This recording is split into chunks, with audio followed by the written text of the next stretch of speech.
Ever asked your voice assistant something in Arabic and gotten back an answer that made absolutely no sense? You're not alone.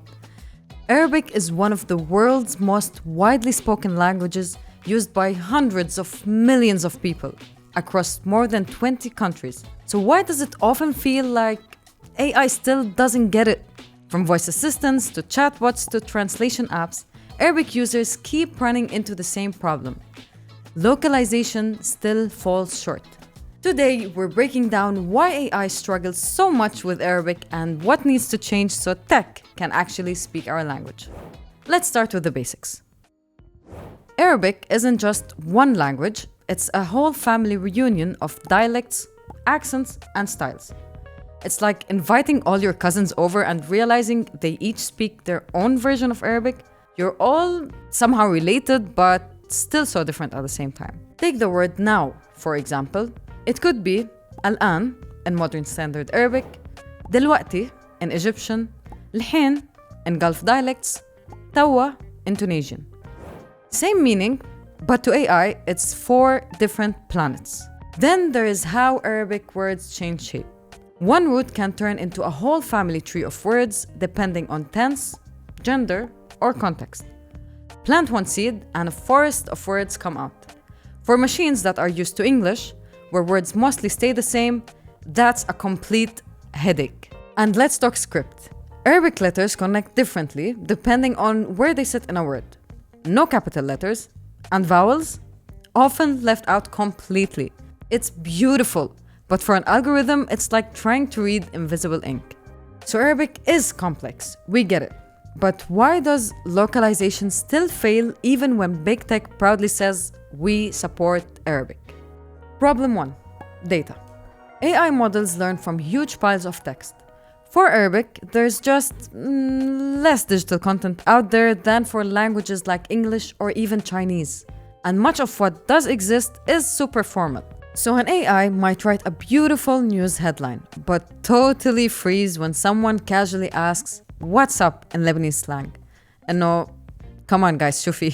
It's like teaching someone English only from Shakespeare and then dropping them in the middle of New York.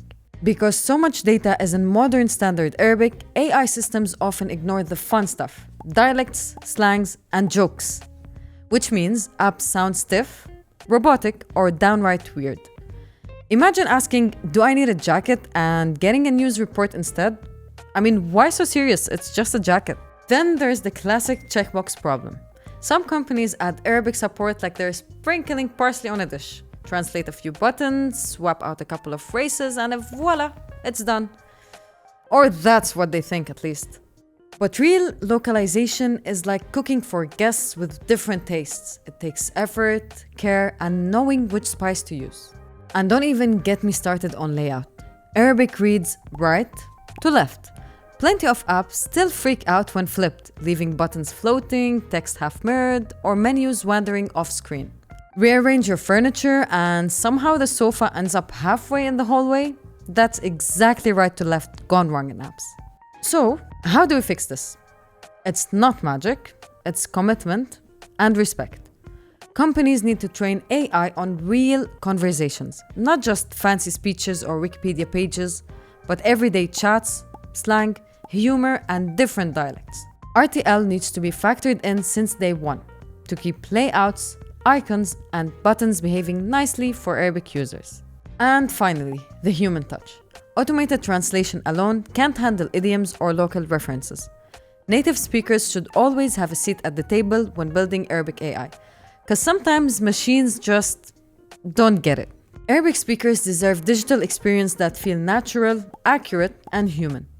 Until AI truly understands the richness and diversity of Arabic, localization will keep falling short. But there's good news. The tech is improving if companies are willing to invest in getting it right.